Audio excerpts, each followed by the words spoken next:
ಬಳ್ಳಾರಿ ಜಿಲ್ಲಾಸ್ಪತ್ರೆಯಲ್ಲಿ ಬಾಣಂತಿಯರ ಸರಣಿ ಸಾವಿನ ಒಂದು ಪ್ರಕರಣ ಇಡೀ ರಾಜ್ಯದ ಜನರನ್ನ ಬೆಚ್ಚಿ ಬೀಳಿಸಿದೆ. ಬಳ್ಳಾರಿ ಪ್ರಕರಣ ಹಸಿರಾಗಿರುವಾಗಲೇ ಬೆಳಗಾವಿಯಲ್ಲಿ ಆಘಾತಕಾರಿ ಹಾಗೂ ಭಯಾನಕ ಸಂಗತಿ ಬಯಲಾಗಿದೆ. ಮಹಿಳಾ ಮತ್ತು ಮಕ್ಕಳ ಕಲ್ಯಾಣ ಸಚಿವೆ ಲಕ್ಷ್ಮೀ ಹೆಬ್ಬಾಳ್ಕರ್ ತವರು ಜಿಲ್ಲೆಯಲ್ಲಿಯೇ ನವಜಾತ ಶಿಶುಗಳು ಬಾಣಂತಿಯರು ದಾರುಣವಾಗಿ ಉಸಿರು ಚೆಲ್ಲಿದ್ದಾರೆ. ಕುಂದಾನಗರಿಯ ಸರ್ಕಾರಿ ಆಸ್ಪತ್ರೆಗಳಲ್ಲಿ ಕೇವಲ 6 ತಿಂಗಳಲ್ಲಿ 322 ಶಿಶುಗಳು ಹಾಗೂ 29 ಬಾಣಂತಿಯರು ಮೃತಪಟ್ಟಿದ್ದಾರೆ. ಕಳೆದ ಏಪ್ರಿಲ್ ತಿಂಗಳಿನಿಂದ ಅಕ್ಟೋಬರ್ ವರೆಗೆ ಈ ಸಾವಾಗಿದ್ದು ಡಿಎಚ್ಒ ಶರಣಪ್ಪ ಗಡೆ ಮಾಹಿತಿಯನ್ನು ಹಂಚಿಕೊಂಡಿದ್ದಾರೆ. ಜಿಲ್ಲಾಸ್ಪತ್ರೆಯೊಂದರಲ್ಲೇ 172 ಶಿಶುಗಳು ಮಾರಣ ಹೋಮವಾಗಿದೆ. ಪ್ರತಿ ತಿಂಗಳು ಸರಾಸರಿ 20 ರಿಂದ 25 ಮಕ್ಕಳು ಬೇರೆ ಬೇರೆ ಕಾರಣಗಳಿಂದ ಮೃತಪಡ್ತಾ ಇದ್ದಾರೆ.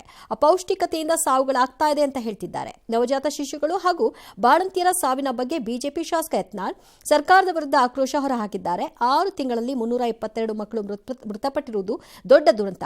ಪೌಷ್ಟಿಕ ಆಹಾರದಲ್ಲಿ ಬ್ರಹ್ಮಾಂಡ ಭ್ರಷ್ಟಾಚಾರ ಎಸಗಲಾಗಿದೆ. ಬಳ್ಳಾರಿ ಮಾದರಿಯಲ್ಲಿ ತನಿಖೆ ನಡೆಸಿ ತಪ್ಪಿತಸ್ಥರ ವಿರುದ್ಧ ಕ್ರಮಕ್ಕೆ ಆಗ್ರಹಿಸಿದ್ದಾರೆ. ಪಬ್ಲಿಕ್ ಟಿವಿ ವರದಿ ಬೆನ್ನಲ್ಲೇ ಸಚಿವೆ ಲಕ್ಷ್ಮೀ ಹೆಬ್ಬಾಳ್ಕರ್ ಸರಣಿ ಸಾವಿನ ಬಗ್ಗೆ ತನಿಖೆ ನಡೆಸುವುದಾಗಿ ತಿಳಿಸಿದ್ದಾರೆ. ಕೆಲವೊಂದಿಷ್ಟು ಪ್ರೀಮ್ಯಾಚೂರ್ ಬೇಬಿ ದಿನ ತುಂಬದಕ್ಕಿಂತ ಕಡಿಮೆ ಇದ್ದಂಥ ಮಕ್ಕಳು ಹುಟ್ಟಿದ್ದೂ ಇನ್ಫೆಂಟ್ ಡೆತ್ ಅಂತ ನಾವು ರಿಪೋರ್ಟ್ ಪ್ರೀಮ್ಯಾಚೂರ್ ಒಂದು ಉಸಿರು ತೊಗೊಂಡ್ರು ಅದು 1 ಡೇ ಇದ್ರೂ ಇನ್ಫೆಂಟ್ ಡೆತ್ ಅನ್ನೋ ರಿಪೋರ್ಟ್ ಆಗ್ತೈತಿ. ಕೆಲವೊಂದಿಷ್ಟು ಲೋ ಬರ್ತ್ ವೇಟ್ ಬೇಬಿ ಇರ್ತಾವೆ, ಕಡಿಮೆ ತೂಕ, ಆರ್ಗನ್ಗಳು ಬೆಳೆದಿರಂಗಿಲ್ಲ, ಲಂಗು ಬೆಳೆದಿರಂಗಿಲ್ಲ. ಅಂಥ ಟೈಮ್ದಾಗ ಅಂಥ ಮಕ್ಕಳನ್ನ ಕರೆಕ್ಟಾಗಿ ನಾವು ಮಾನಿಟರ್ ಮಾಡಿದ್ರೂ ಕೆಲವೊಂದಿಷ್ಟು ಮರಣಗಳು ಆಗ್ತಾವೆ. ಮಹಿಳಾ ಮತ್ತು ಮಕ್ಕಳ ಸಚಿವರು ಇದ್ದಂಥ ಜಿಲ್ಲೆಯಲ್ಲಿನೇ ಪೌಷ್ಟಿಕ ಆಹಾರದ ಕೊರತೆ ಇದೆ ಮತ್ತು ಯಾವ್ಯಾವ ಏನು ಬಳ್ಳಾರಿದಲ್ಲಿ ಏನು ಒಂದು ಫ್ಲೂಯಿಡ್ ಇದು ಆಯಿತು, ಅದೇ ಮಾದರಿಯಲ್ಲಿಯೂ ಇದನ್ನು ತನಿಖೆ ಆಗಬೇಕು. ಇದನ್ನು ಇಡೀ ರಾಜ್ಯದಲ್ಲಿ ಎಲ್ಲ ಕಡೆ ಯಾವ್ಯಾವ ಡಿಸ್ಟಿಕ್ ಹಾಸ್ಪಿಟ್ಲ್ ಅದಾವೆ ಎಲ್ಲೆಲ್ಲಿ ಈ ರೀತಿ ಘಟನೆಗಳಾಗ್ಯಾವೆ ಅದನ್ನೆಲ್ಲ ಗಂಭೀರವಾಗಿ ಸರ್ಕಾರ ತಗೋಬೇಕು. ಅಶಕ್ತ ಇರೋದ್ರಿಂದನೇ ಇದಾಗಿದೆ ಅಂತ ಒಂದನ್ನೇ ಹೇಳಲಿಕ್ಕೆ ಆಗೋದಿಲ್ಲ. ಬಹಳಷ್ಟು ಕಾರಣಗಳಿರ್ತವೆ, ಅದರಲ್ಲೂ ಈ ಕಾರಣನೂ ಒಂದಿರಬಹುದು. ರಿಪೋರ್ಟ್ ಬಂದ ತಕ್ಷಣ ನಾವು ಅದನ್ನ ಏನ್ ಮಾಡ್ಬೇಕು ಅನ್ನೋದನ್ನ ಚರ್ಚೆ ಮಾಡಿ ಕ್ರಮ ತಗೊಳ್ಬೇಕು.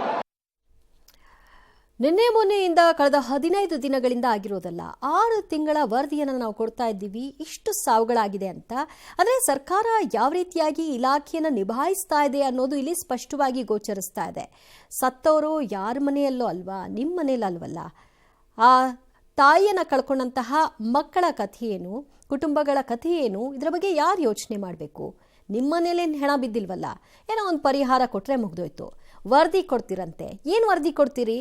ಯಾರ್ದೋ ಮೇಲೆ ಹಾಕ್ತೀರಿ, ಅವ್ರ ಬಾಯಿ ಮುಚ್ಕೊಂಡು ಇದನ್ನು ಒಪ್ಕೊಳ್ತಾರೆ, ನಂತರ ಕೈ ತೊಳ್ಕೊಂಡು ಹೋಗ್ತೀರಿ.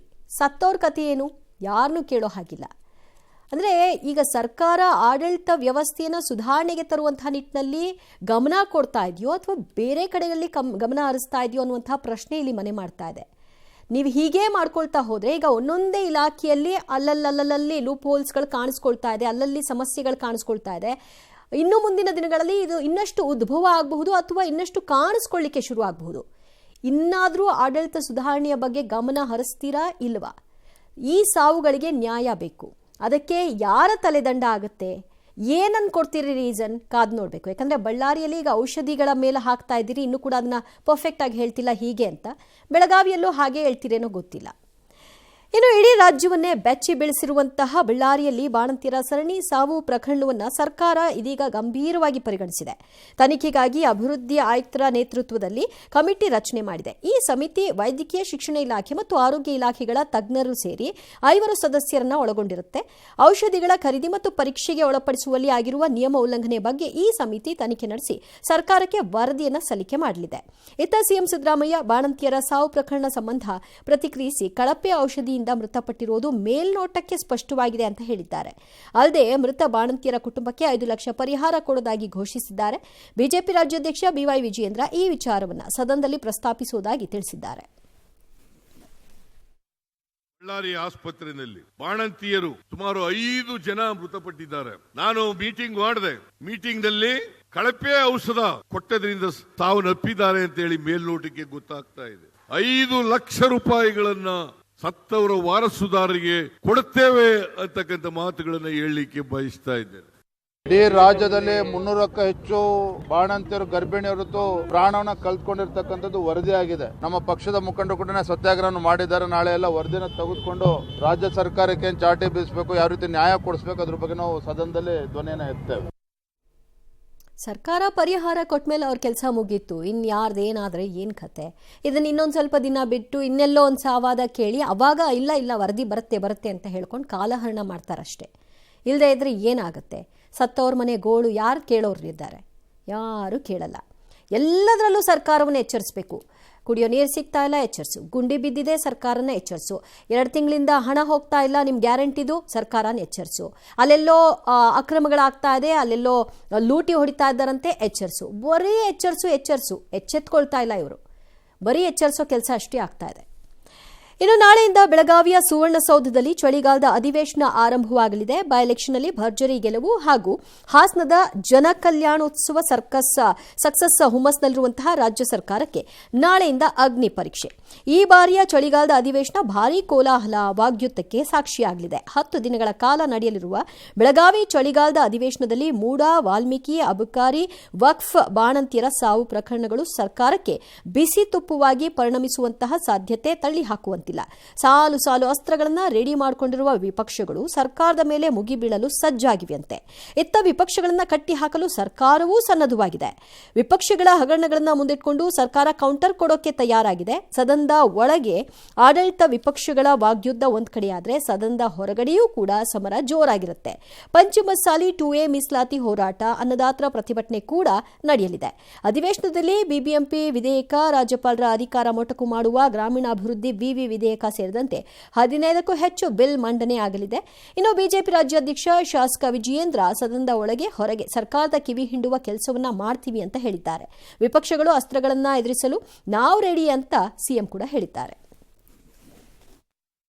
ರಾಜ್ಯ ಸರ್ಕಾರದ ಭ್ರಷ್ಟಾಚಾರ, ಅವರ ಬಂಡವಾಳವನ್ನ ಬಯಲಿಗೆಳಿತಕ್ಕಂಥದ್ದು, ಉತ್ತರ ಕರ್ನಾಟಕನ ಹಿಡ್ಕೊಂಡು ಯಾವುದೇ ಒಂದು ಅಭಿವೃದ್ಧಿಯ ಕೆಲಸ ಮಾಡದೇ ಇರತಕ್ಕಂಥ ಅಭಿವೃದ್ಧಿ ಶೂನ್ಯ ಸರ್ಕಾರ, ಇವರ ಕಿವಿಹಿಂಡತಕ್ಕಂಥ ಕೆಲಸ ಇವತ್ತು ವಿರೋಧ ಪಕ್ಷವಾಗಿ ನಾವು ಮಾಡಬೇಕಾಗಿದೆ. ನಾಳೆಯಿಂದ ಪ್ರಾರಂಭ ಆಗ್ತದೆ. ಅಧಿವೇಶನದಲ್ಲಿ ಮಾತನಾಡೋರಿದ್ದೇವೆ. ಯಾವುದೇ ರೀತಿ ಸಹಕಾರ ರಾಜ್ಯದ ರೈತರಿಗೂ ಕೂಡ ಸಿಗ್ತಾ ಇಲ್ಲ ಸರ್ಕಾರದಿಂದ, ಬಡವರಿಗೂ ಕೂಡ ಯಾವುದೇ ರೀತಿ ನ್ಯಾಯ ಸಿಗ್ತಾ ಇಲ್ಲ, ಮನೆಗಳು ಕೊಡ್ತಾ ಇಲ್ಲ, ಇವತ್ತು ಪರಿಹಾರ ಸಿಗ್ತಾ ಇಲ್ಲ. ರೈತರು ಬೆಳೆದಂತ ಬೆಳೆ ನಾಶ ಆದಾಗ ಎಲ್ಲಾ ವರ್ಗದ ಜನ ಇವತ್ತು ಸಂಕಷ್ಟದಲ್ಲಿದ್ದಾರೆ. ಇವರು ಭ್ರಷ್ಟಾಚಾರದಲ್ಲಿ ಮುಳುಗಿ ಅಭಿವೃದ್ಧಿ ಏನೂ ಮಾಡದೇನೆ ಜನರಿಗೆ ಇವತ್ತು ಒಂದು ರೀತಿ ಕಾಂಗ್ರೆಸ್ ಸರ್ಕಾರ ಶಾಪವಾಗಿ ಪರಿಣಮಿಸಿದೆ. ಇವತ್ತು ನಾಳೆಯಿಂದ ಅಧಿವೇಶನ ಇದೆ. ನಾಳೆ ಅಧಿವೇಶನ ಪ್ರಾರಂಭವಾಗಿ 2 ವಾರ ನಡೀಬೇಕು ಅಂತ ನಮ್ಮ ಉದ್ದೇಶ. ವಿಶೇಷವಾಗಿ ಉತ್ತರ ಕರ್ನಾಟಕದ ಸಮಸ್ಯೆಗಳ ಬಗ್ಗೆ ಚರ್ಚೆ ಮಾಡ್ತೀವಿ. ನೋಡೋಣ ಅವ್ರು ಏನು ಮತ್ತೆ ವಿರೋಧ ಪಕ್ಷದವರು ಯಾವ ವಿಚಾರ ಪ್ರಸ್ತಾಪ ಮಾಡ್ತಾರೆ ಅದ್ರ ಬಗ್ಗೆ. ಎಲ್ಲರೂ ಅಧಿವೇಶನದಲ್ಲಿ ಬಯಸೋದು ಅದೇ, ಸಮಸ್ಯೆಗಳ ಕುರಿತಾಗಿ ಚರ್ಚೆ ಆಗಲಿ, ಸಮಸ್ಯೆಗಳಿಗೆ ಪರಿಹಾರ ಸಿಗಲಿ ಅಂತ. ಬಟ್ ಅದಾಗತ್ತಾ? ಕಲಾಪ ಅಂದರೆ ಕೋಲಾಹಲ, ಗದ್ದಲ, ಗಲಾಟೆ. ಅಲ್ಲಿ ಯಾವ ವಿಷಯವೂ ಕೂಡ ಚರ್ಚೆಗೆ ಒಳಪಡಲ್ಲ, ಬಿಲ್ಗಳನ್ನು ಪಾಸ್ ಮಾಡ್ಕೊಳ್ತೀರಿ. ಇಷ್ಟೇ ಅಧಿವೇಶನ ಅನ್ನೋ ಮಟ್ಟಕ್ಕೆ ಬಂದು ನಿಂತಿದೆ. ಆದರೂ ಕೂಡ ಒಂದು ಪ್ರಯತ್ನ ಮಾಡ್ತೀರಿ, ನೋಡೋಣ ಏನು ಮಾಡ್ತೀರಿ ಅಂತ. ಹಾಗಾದರೆ ಸದನದಲ್ಲಿ ಪಂಚ ಫೈಟ್ ಅಂತೆ. ಯಾರ್ದು? ಎರಡೂ ಕಡೆಯಿಂದ, ಆಡಳಿತ ಮತ್ತು ವಿಪಕ್ಷ ಕಡೆಯಿಂದ. ಏನಾ ಫೈಟು ನೋಡಿ ಹಿಂಗೆ. ಮೂಡಾ ಸೈಟ್ ಹಂಚಿಕೆ ಹಗರಣಕ್ಕೆ ಸಂಬಂಧಪಟ್ಟ ಹಾಗೆ ಬಿಜೆಪಿ ಅಸ್ತ್ರವನ್ನು ಬಿಡುತ್ತಂತೆ. ಇವ್ರ ಕಡೆಯಿಂದ ಬಾಣ ಇದು. ಈಗಾಗಲೇ ಅದು ಕೋರ್ಟ್ನಲ್ಲಿದೆ. ಇದನ್ನು ಯಾವ ರೀತಿಯಾಗಿ ಸದನದಲ್ಲಿ ಪ್ರಸ್ತಾಪ ಮಾಡ್ತೀರಿ ಅನ್ನೋ ಮುಜುಗರವನ್ನು ತರಬಹುದು. ಮುಖ್ಯಮಂತ್ರಿಗಳಿಗೆ ನೋಟಿಸ್ ಬಂತು, ಅವರು ವಿಚಾರಣೆಯನ್ನು ಎದುರಿಸಿದ್ರು ಅಂತ. But what next? ಅದರಿಂದ ಏನಾಗುತ್ತೆ? ಇದಕ್ಕೆ ಈ ಕಡೆ ಸರ್ಕಾರದಿಂದ ಒಂದು ಬಾಣ ಅಂತೆ. ಅದೇನು? ಬಿಜೆಪಿ ಸರ್ಕಾರದ ಅವಧಿಯ ಕೋವಿಡ್ ಹಗರಣ. ಹೊಸದೇನಿದೆ ಇದರಲ್ಲಿ? ಹೊರಗೂ ಇದನ್ನು ಹೇಳ್ಕೊಂಡಿದ್ರಿ, ಅದು ಒಂದಷ್ಟು ಲಿಸ್ಟನ್ನು ಕೂಡ ಬಿಟ್ಟಿದ್ರಿ. ಈಗಾಗಲೇ SIT ರಚನೆ ಮಾಡಬೇಕು ಅನ್ನೋ ತೀರ್ಮಾನಕ್ಕೂ ಬಂದಿದ್ದೀರಿ. ಇದರಲ್ಲಿ ಹೊಸದೇನಿದೆ ಕೋವಿಡ್ ಹಗರಣದಲ್ಲಿ?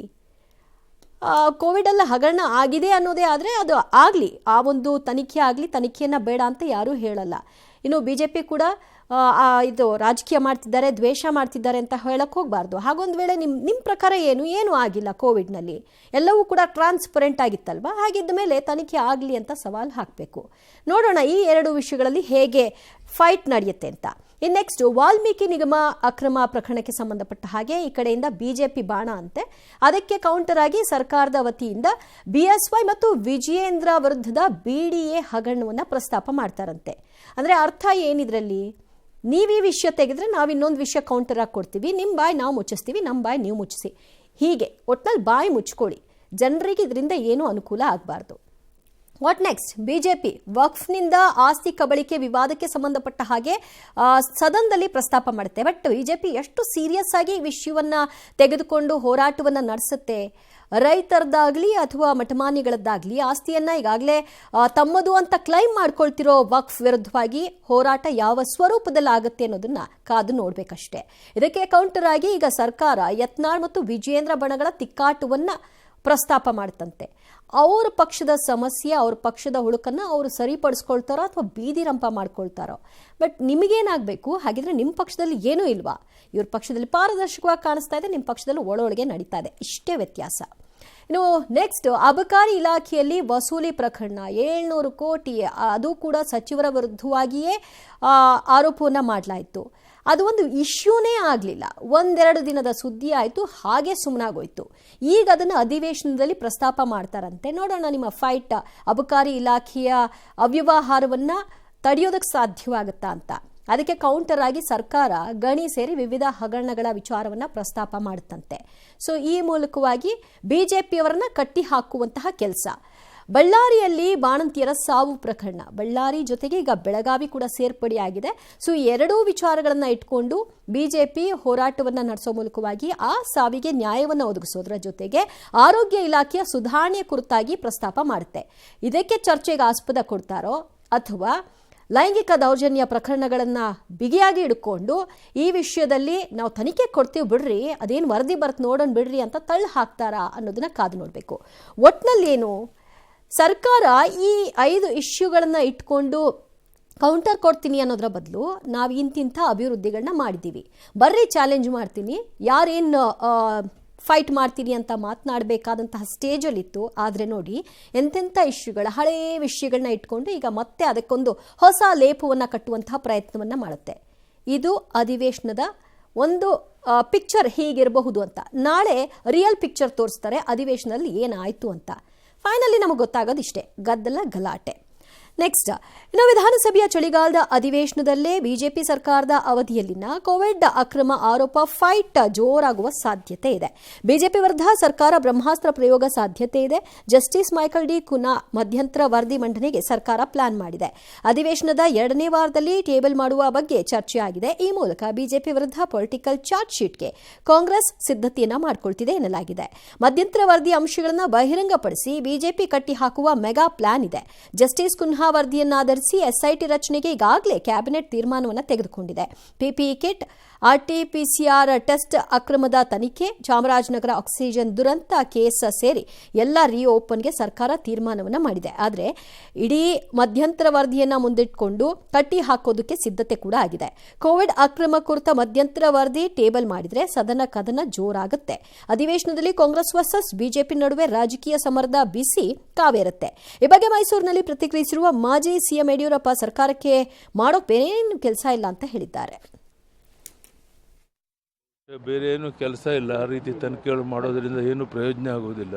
4 ವರ್ಷಗಳ ಹಿಂದಿನ ಹಳೆ ಕಥೆಗಳನ್ನ ತಗೊಂಡು ತನಿಖೆ ಮಾಡಿಸೋದ್ರಿಂದ ಅವ್ರು ಮಾಡಲಿ, ಅದಕ್ಕೆ ಸರ್ಕಾರ ಅದಕ್ಕೆ ಸರ್ವ ಸ್ವತಂತ್ರರಿದ್ದಾರೆ, ಯಾವುದೇ ರೀತಿ ಬೇಕಾದ್ರೆ ತನಿಖೆ. 4-5 ವರ್ಷಗಳ ಹಳೆಯ ಕೇಸ್ ಅಂತ ಅಂದಾಗ ಅದನ್ನು ರಿಓಪನ್ ಮಾಡಬಾರ್ದು, ಅದರಲ್ಲಾಗಿರುವಂತಹ ಲೋಪಗಳನ್ನ ಬಹಿರಂಗಪಡಿಸಬಾರ್ದು. ಇನ್ ಕೇಸ್ ಜನರ ದುಡ್ಡು ಲೂಟ್ ಹೊಡೆದಿದ್ದಾರೆ ಅಂತಂದರೆ ಯಾರಾದ್ರೇನು ನಾನು ಇದನ್ನು ಒಪ್ಪಲ್ಲ ಅಂತ ಹೇಳಬೇಕಾದಂತಹ ಯಡಿಯೂರಪ್ಪನವರು 4-5 ವರ್ಷದ ಹಳೆಯ ಕೇಸ್ ಅಂತ ನೀವು ಯಾವುದಾದ್ರೂ ಕೇಸ್ ಬಿಟ್ಟಿದ್ರಾ? ಇನ್ನು ಬಿಸಿ ತುಪ್ಪ ಆಗುತ್ತಂತೆ ಸರ್ಕಾರಕ್ಕೆ. ನೋಡೋಣ ಯಾರಿಗೆ ಬಿಸಿ ತುಪ್ಪ, ಯಾರಿಗೆ ಅದು ಉಗುಳುವಂತಹ ತುಪ್ಪ ಆಗುತ್ತೆ ಅಂತ ನಾಳೆ ನೋಡೋಣ. ಇನ್ನು BY ವಿಜಯೇಂದ್ರ ಹಾಗೂ ಯಡಿಯೂರಪ್ಪ ವಿರುದ್ಧ ಬಹಿರಂಗ ಸಮರ ಸಾರಿರುವಾಗಲೇ ಬಸನಗೌಡ ಪಾಟೀಲ್ ಯತ್ನಾಳ್ ಇದೀಗ DCM DK ಶಿವಕುಮಾರ್ ಮೇಲೆ ಕಮಿಷನ್ ಬಾಂಬ್ ಅನ್ನು ಸಿಡಿಸಿದ್ದಾರೆ. ಪರ್ಸೆಂಟೇಜ್ಗಾಗಿ ನೀರಾವರಿ ಮಂತ್ರಿಯಾಗಿದ್ದಾರೆ ಅಂತ ಗಂಭೀರ ಆರೋಪ ಅವ್ರದ್ದು. ಕೃಷ್ಣಾ ಮೇಲ್ದಂಡೆ ಯೋಜನೆ ಇನ್ನೂ ಪೂರ್ಣಗೊಳ್ಳದ ಬಗ್ಗೆ ಬೆಳಗಾವಿಯಲ್ಲಿ ಪಬ್ಲಿಕ್ ಟಿವಿ ಕೇಳಿದ ಪ್ರಶ್ನೆಗೆ DKಶಿ ವಿರುದ್ಧ ಪರ್ಸೆಂಟೇಜ್ ಬಾಂಬ್ ಅನ್ನು ಹಾಕಿದ್ರು. DK ಶಿವಕುಮಾರ್ DCM ಆಗಿದ್ದಾರೆ, ಆದರೆ ಅವರು ನೀರಾವರಿ ಮಂತ್ರಿ ಆಗುವ ಉದ್ದೇಶ ಏನಿತ್ತು? ಪರ್ಸೆಂಟೇಜ್ಗಾಗಿ DKಶಿ ನೀರಾವರಿ ಮಂತ್ರಿಯಾಗಿದ್ದಾರೆ, ಹಳೆ ಬಿಲ್ ನೀಡಲು 10% ಹಣ ಪಡೆದಿದ್ದಾರೆ ಅಂತ ಆರೋಪ ಮಾಡಿದ್ದಾರೆ. ಯತ್ನಾಳ್ ಆರೋಪಕ್ಕೆ DKಶಿ ಮೊದಲು ಅವರ ಪಕ್ಷದ ಹೋರಾಟ ಸೆಟ್ಲ್ ಮಾಡಿಕೊಳ್ಳಿ ಅಂತ ಲೇವಡಿ ಮಾಡಿದ್ದಾರೆ. ಈ DK ಶಿವಕುಮಾರ್ ನೀರಾವರಿ ಯಾಕೆ ತೊಗೊಂಡು ಏನು ಅವಶ್ಯಕತೆ ಇದೆ? DK ಶಿವಕುಮಾರ್ಗೆ ಉದ್ದೇಶ ಉಪಮುಖ್ಯಮಂತ್ರಿ ಇದ್ರೆ ಸಾಕಲ್ಲ, ಆ ನೀರಾವರಿನೇ ತಗೋ, ಅಂದ್ರೆ ಪರ್ಸೆಂಟೇಜ್ ಹೊಡಿಲಿಕ್ಕೆ ಮತ್ತೊಂದೇನಿಲ್ಲ. ಹಳಿ ಬಿಲ್ಲಿಗಳಿಗೆ 10% ಬರ್ತಾ ಇದ್ದಾನೆ ಮಹಾತ್ಮ. ಸದ್ಯಕ್ಕೆ ಅವ್ರ ಪಾರ್ಟಿಲಿ ಅವ್ರ ಮೇಲೆ ಇರುವಂತ ಹೋರಾಟ ನಡೀತಾ ಇದೆಯಲ್ಲ, ಅದು ಸೆಟಲ್ ಮಾಡ್ಕೊಳ್ಳಿ, ಆಮೇಲೆ ಮಿಕ್ಕಿದ್ ನಾವು ಮಾತಾಡೋಣ.